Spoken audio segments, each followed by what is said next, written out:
सबसे ज़्यादा स्टूडेंट जो है लाखों की तादाद में वो यूके में गया है, उसके बाद ऑस्ट्रेलिया है, उसके बाद कनाडा है और अमेरिका है और फिर यूरोप है। इस वक्त क्योंकि यूके की वीज़ा पॉलिसी बहुत अच्छी रही है प्रीवियसली, बच्चों का रुझान भी सबसे ज़्यादा यूके में है।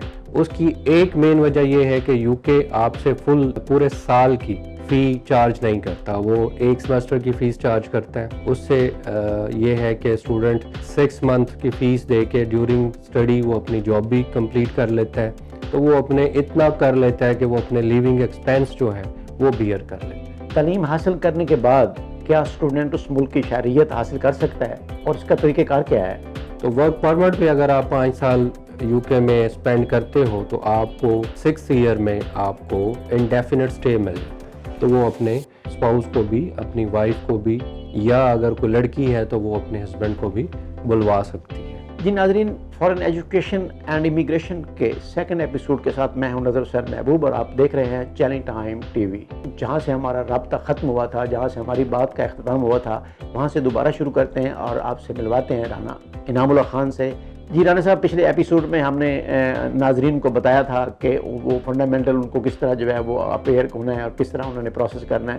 तो आज हमारा सवाल ये है, गुज़श्ता 2 बरस में कितने स्टूडेंट्स फॉरेन एजुकेशन के लिए दूसरे ममालिक में जा चुके हैं और किन ममालिक में ज़्यादातर स्टूडेंट पाकिस्तानी मौजूद हैं?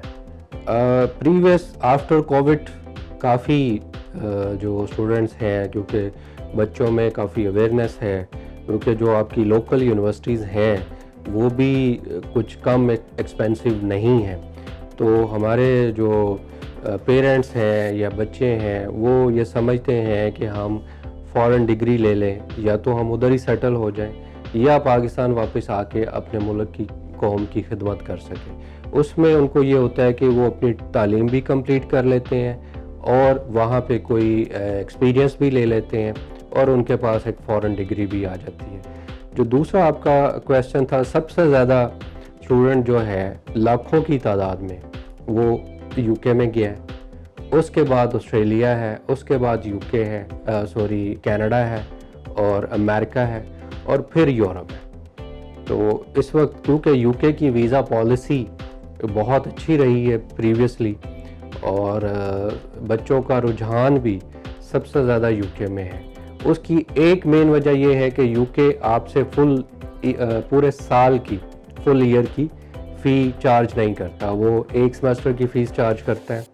उससे ये है कि स्टूडेंट 6 मंथ की फ़ीस दे के ड्यूरिंग स्टडी वो अपनी जॉब भी कंप्लीट कर लेता है, जॉब भी करता रहता है और अपने अगले सेमेस्टर की फ़ी भी किसी हद तक मैनेज कर लेता है। अगर फ़ीस मैनेज नहीं भी होती तो वो अपने इतना कर लेता है कि वो अपने लिविंग एक्सपेंस जो है वो बियर कर लेता है। तालीम हासिल करने के बाद क्या स्टूडेंट उस मुल्क की शहरियत हासिल कर सकता है और इसका तरीक़ेकार क्या है? जी, इसमें अगर मैं यूके की बात करूं, क्योंकि यूके में सबसे ज़्यादा हमारे स्टूडेंट गए हैं, जैसे मैंने पहले बताया कि आफ्टर स्टडी उनको 2 साल का PSW पोस्ट स्टडी वर्क मिलता है। उस वर्क के दौरान अगर वो ये कामयाब हो जाते हैं, जहाँ पे भी वो जॉब करते हैं, वो उनको कोई वर्क परमिट इशू कर दें, वो अपना स्टेटस जो है वो स्टूडेंट से वर्क परमिट पे ले आएँ।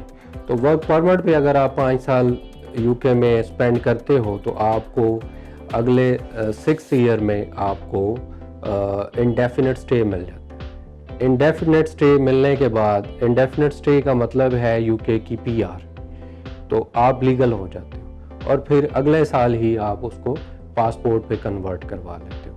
तो ये वो लीगली वहाँ पे PR परमानेंट रेजिडेंसी ले सकता है। परमानेंट रेजिडेंसी जब उसके पास आ जाती है तो वो अपने जो उसकी स्पाउस है या कल को वो शादी करता है तो वो अपने स्पाउस को भी, अपनी वाइफ को भी, या अगर कोई लड़की है तो वो अपने हस्बैंड को भी बुलवा सकती है। तो ये एक अच्छा उनके लिए कॉन्सेप्ट होता है कि वो अपने स्टडी के साथ साथ बाद में इमिग्रेशन भी ले लें। अगर उनको कोई वर्क परमिट वगैरह नहीं मिलता तो फिर वो पाकिस्तान वापस आ सकते हैं या वहाँ ही उसी कंट्री में बैठ के वो कनाडा, ऑस्ट्रेलिया, यूरोप की इमिग्रेशन को देख सकते हैं, वहाँ से किसी और कंट्री में शिफ्ट हो सकते हैं। राना साहब, क्या दौरान तालीम स्टूडेंट अगर अपनी फीस अदायगी से कासिर हो जाता है तो क्या उसे रोल बैक करना पड़ता है या वो अपनी कंटिन्यू कर सकता है एजुकेशन को फर्दर? जी, ये आपका अच्छा क्वेश्चन है और अक्सर लोग मेरे से ये पूछते हैं कि अक्सर कभी मुल्क की हालात बेहतर नहीं है और कभी फ़ंड्स ट्रांसफ़र करने में उस कंट्री में प्रॉब्लम आती है हमारे लोगों को, या आपके अपने घर के हालात बेहतर नहीं हैं, आपके पेरेंट्स आपको फ़ीस शिफ्ट नहीं करवा सकते। उसमें फिर वहाँ जो यूनिवर्सिटी का फाइनेंस डिपार्टमेंट है वो आपके साथ काफ़ी ताउन करता है। आप उनको एक प्रॉपर रीज़न दे सकते हैं कि जैसे हमारा एग्रीकल्चर कंट्री है, हम कह सकते हैं कि इस दफ़ा हमारी को फसल को बेहतर नहीं हुई या हमारे बिज़नेस के हालात को इतने अच्छे नहीं हैं, तो आप मेरी फ़ी की इंस्टॉलमेंट्स कर दें। तो आप कुछ थोड़े से पैसे उनको दे के अपनी स्टडी को कंटिन्यू रखते हो और आप एक उनके साथ कमिटमेंट कर लेते हो कि मैं कुछ अरसे बाद ये मज़ीद भी दे दूँगा। हाँ, ये याद रहे कि आप अपनी तालीम तो कंटिन्यू रखते हो, जैसे ही स्टडी कंप्लीट हो जाती है, डिग्री आपको उस वक्त तक नहीं मिलती जब तक आप अपनी तमाम फीसेस, तमाम ड्यूज़ क्लियर ना करते। वो आपको यूनिवर्सिटी की डिग्री नहीं देंगे। जी राना साहब, दौरान तालीम अगर किसी स्टूडेंट पे कोई केस बन जाता है तो क्या आपकी कंसल्टेंसी कंपनी उनको लुक आफ्टर करती है या वो फिर अपने तौर पे ही आप उन सर्कमस्टांसेस को फेस करते हैं? जी शाह साहब, देखें, एज ए प्रोफेशनल हमारी ये रिस्पॉन्सिबिलिटी तो नहीं है। मतलब हमारी कंसल्टेंसी जो सर्विसेज हैं उसमें ये चीज़ शामिल नहीं है कि हम अगर वो किसी इलीगल एक्टिविटी में है तो हम उसके कोई रिस्पॉन्सिबल हैं। बीइंग ए इमिग्रेशन लॉयर या एज ए कंसल्टेंट, हमारा जो काम है उसका एडमिशन करवाना, उसका वीज़ा प्रोसेस करना और वो एक बाइज़्ज़त तरीके से अपनी तालीम जारी रख सकता है। उस दौरान अगर वो कोई इलीगल एक्टिविटी करता है तो ये हमारी कोई रिस्पॉन्सिबिलिटी नहीं है। हमने पहले से इन सारी चीज़ों पे कि अगर कोई फेक चीज़ें या कोई इलीगल एक्टिविटी आप करोगे तो उसके ज़िम्मेदार हम एक साइन करवाते हैं, एक प्रॉपर एग्रीमेंट उससे करते हैं।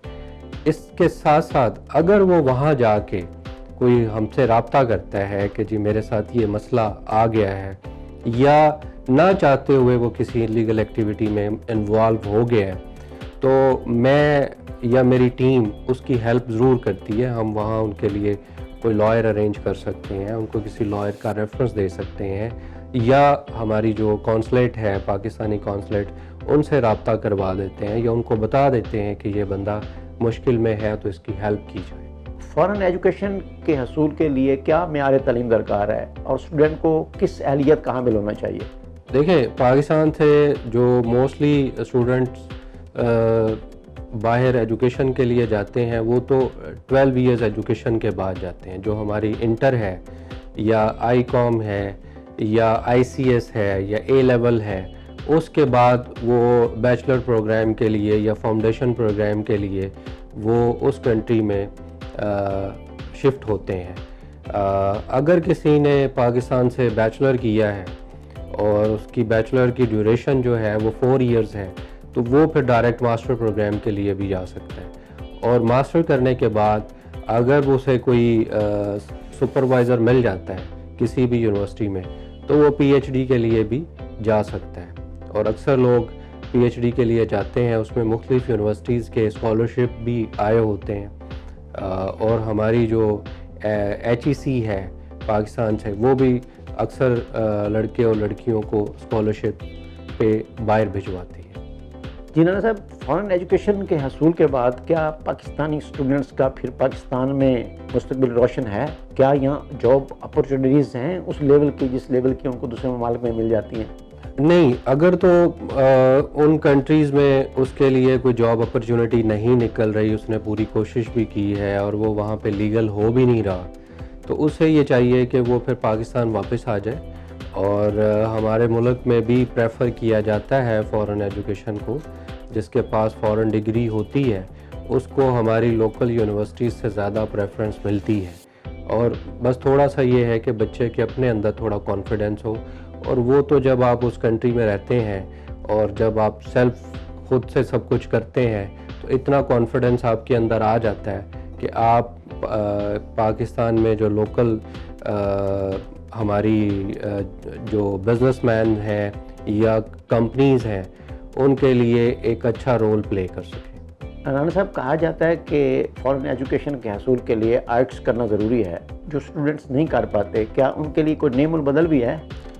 जी बिल्कुल ऐसा है, नेमल बदल है, लेकिन कोशिश करनी चाहिए स्टूडेंट को कि वो आइल्स करे।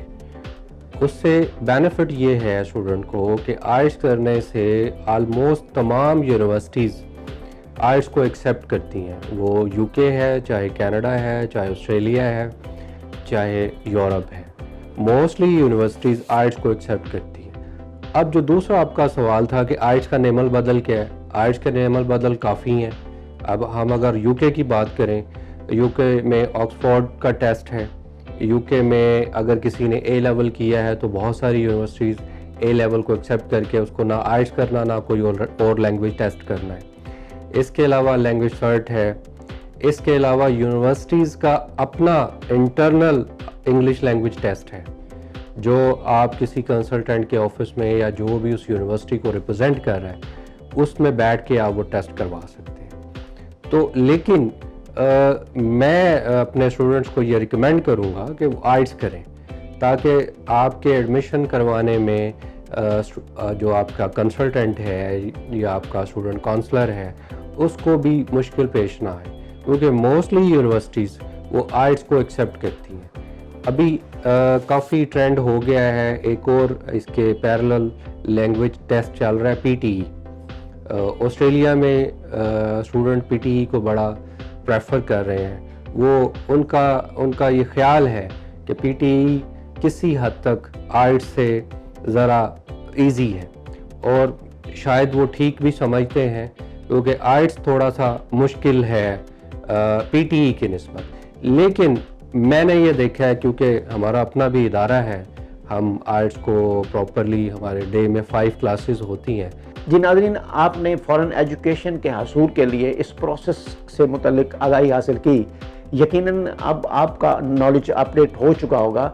इसमें सबसे अहम बात यह है कि आप अपने कंसल्टेंट के साथ अपनी एसोसिएशन रखें और कंसल्टेंट से लिए बगैर अप्लाई ना करें, ताकि आप इस अपॉर्चुनिटी से महरूम ना हो जाएं कि आपने फ़ॉरेन एजुकेशन के लिए दूसरे मुल्क में जाना है। अब प्रोग्राम का वक्त ख़त्म हुआ चाहता है। अपने मेज़बान नज़र हुसैन महबूब को इजाज़त दीजिए।